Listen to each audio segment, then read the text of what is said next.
When I was in school, I still remember how all my teachers and my fellow peeps took the movie 2012 a little too seriously and thought the world was gonna end in 2012. We all know it's a catch-22 situation. Unless you're living under a rock, you might know that a lot of scientists have speculated that if a doomsday occurs, there may be life on Mars. Some scientists have also uncovered further evidence that liquid water exists beneath the ice cap at the southern pole of Mars, and it may mean that the planet is geothermally active. All these factors have kept me wondering how life on Mars would look like. Now, not only me, but all of us can have a similar experience on Mars. We already experienced the idea of colonizing planets Mars in several movies such as Total Recall, Mission to Mars, The Red Planet, and the most recent Golden Globe Award-winning movie, The Martian.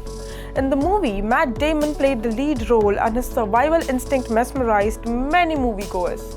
As they say, men are from Mars and women are from Venus. For now, our journey to Venus can wait, as it is inhabitable anyway. Definitely, Mars gives us hope to make mankind a multiplanetary species. Coming back to the gaming zone, Mars4 is a 3D metaverse game that aims to offer something a little different, something real, since it is a simulator game. You guys, simulation games are enormous business because they provide a real-world type of escapism. The market for simulation games is expanding. Meanwhile, Statista estimates that global market volume in this genre will reach $24.14 billion by 2027. Simulation games are more appealing because they provide players with a realistic glimpse into their real-world jobs other than their own. While some virtual worlds in the metaverse are entirely fictitious, a product of designers' imagination, others use real-world data to create a canvas that combines interplanetary travel with the escapism of a fantasy game. Mars4's virtual world, which players can explore, is based on a NASA data, resulting in a highly realistic representation of the Red Planet's terrain. This land was subsequently subdivided into small plots represented by non-fungible tokens. So my couch potatoes, if you want to understand how it feels on Mars, this game is just right for you. Mars4 players can embark on journeys and explore stunning sights 140 miles away from the comfort zone of their own homes. They'll be tasked with things like driving rovers, creating colonies, setting up camps, and harvesting resources, and they'll be able to collaborate with other players to prosper in the harsh environment. The Web3 game's creators claims they wanted survival elements to be an important part of each player's experience, which means they'll need to keep track of their water and oxygen levels, as well as quick temperature variations to stay alive.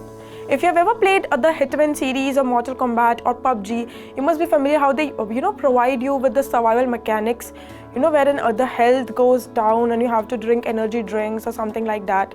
So what the developers of this game wanted was pretty much the same. Self-care must be mastered before other skills in the game may be learned. Because this game accurately depicts the topography of Mars, it includes a large area and players must navigate it with a rover.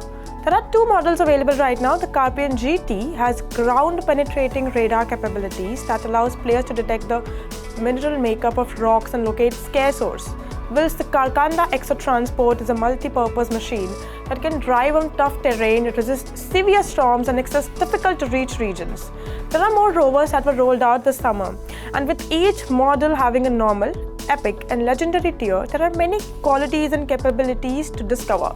Rovers, Mars, Dinosaurs, all this sounds so cool. Oh, by the way, you guys, Dinosaurs reminded me of Barry Sonnenfeld's Dinosaurs vs. Aliens. It reminded me how me and all my friends, used to sneak comic books in my bag and then read comics instead of textbooks in school. Anyways, Orange Comet, a leading next-generation gaming and entertainment company, announced a partnership with Barry Sonnenfeld to create a first-of-its-kind, action-packed, and cinematically driven Web3-enabled video game that will bring iconic prehistoric and otherworldly creatures to life in a never-before-seen way. The game is now in early development by Orange Comet and is based on Sonnenfeld and Grant Morrison's 2012 graphic novel about a secret World War II combat, and that was never chronicled in our history books. For your information, all you peeps who don't know Barry Sonnenfeld is the director of the movie series Men in Black, Addams Family, Wild Wild West, and much more celebrated movies across the world. The news of Dinosaurs vs. Aliens follows Orange Comet's recent partnership with Miston Labs, which announced the launch of 3 new titles, including the upcoming The Walking Dead lands, and demonstrates how Orange Comet is pushing boundaries of innovation and imagination to deliver unparalleled gameplay. Orange Comet is a premier next-generation gaming and entertainment firm that develops immersive Web3-enabled games in collaboration with the world's largest entertainment properties. Orange Comet has established a high-caliber and unique team of game technologists, producers, artists, and programmers working at the intersection of games, films, televisions, music, and graphic novels by combining AAA games and blockchain experience. I'm intrigued by concepts like Mars, dinosaurs, and aliens. Oh my god, you know what? To quench my thirst for the same, I'm just gonna go reread or rewatch some movies and comics. But you don't worry, I'll keep you updated with more such interesting updates. Until then, keep watching Free.OTV and log on to our website www.freeversetv.io or scan the QR code to know more.